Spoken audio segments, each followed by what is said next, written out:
పవన్ కళ్యాణ్‌ని ప్రకటిస్తున్న Chandrababu, AP CM Pawan Kalyan అని మరి ఆయన ప్రకటించినట్టుగా తెలుస్తోంది. సీఎం క్యాండిడేట్‌గా ఎవరు అంటూ చాలా రకాలుగా టాక్ నడుస్తోంది. ఎందుకంటే పవన్ కళ్యాణ్‌కి కూడా మంచి ఫాలోయింగ్ పెరిగింది. ఆయన కూడా ప్రజల్లో ఎక్కువగా వెళ్తుండడంతో మరి పవన్ కళ్యాణ్‌కి సంబంధించి కాపు నియోజకవర్గం వాళ్ళు కూడా ఖచ్చితంగా పవన్ కళ్యాణ్ తమ నాయకుడిగా ఉండాలని కోరుకుంటున్నారు. ఇందులో డిస్కషన్ మాత్రం అల్టిమేట్‌గా ప్రభుత్వానిదే అంటూ మరి తేల్చేయడానికి మాత్రం ఒప్పుకోలేదని మరి ఎంతో భీష్మించి కూర్చున్నారు పవన్ ఫ్యాన్స్.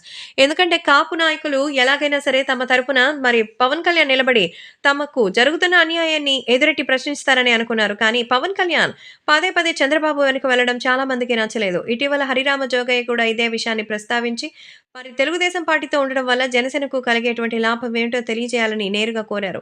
కాబట్టి ఇప్పుడు ఆయన ఏ నియోజకవర్గం నుండి పోటీ చేస్తారు, ఎలా ఉండబోతారు లాంటి విషయాలు మాత్రం ఎంతగానో తలుచుకుంటే షాక్ అనిపిస్తోంది.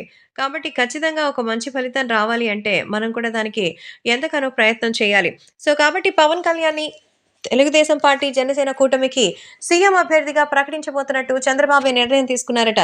ఈ విషయం తెలిసి అనిల్ కుమార్ యాదవ్ షాక్ అయిపోతున్నారు. అప్పుడుంటది పవన్ కళ్యాణ్ సీఎం అయ్యాక ఒక్కొక్కరికి వాళ్ళకి నిజంగానే గూస్ బంప్సే. అందుకే అభిమానులు కూడా ఈ విషయం తెలుసుకొని ఎంతగానో ఎక్సైట్ అవుతున్నారు. పవర్ స్టార్ పవన్ కళ్యాణ్‌కి సంబంధించి మరి నారా చంద్రబాబు నాయుడు సీఎం అభ్యర్థిగా ప్రకటిస్తే వైసీపీకి ఇక ముసలం పట్టినట్టే. ఖచ్చితంగా ఇప్పటికే ఆ పార్టీ నుంచి అందరూ జంపింగ్‌లవుతుంటే పవన్‌ని అనౌన్స్ చేస్తే ఖచ్చితంగా ఈ కూటమికి రావడం పక్కా.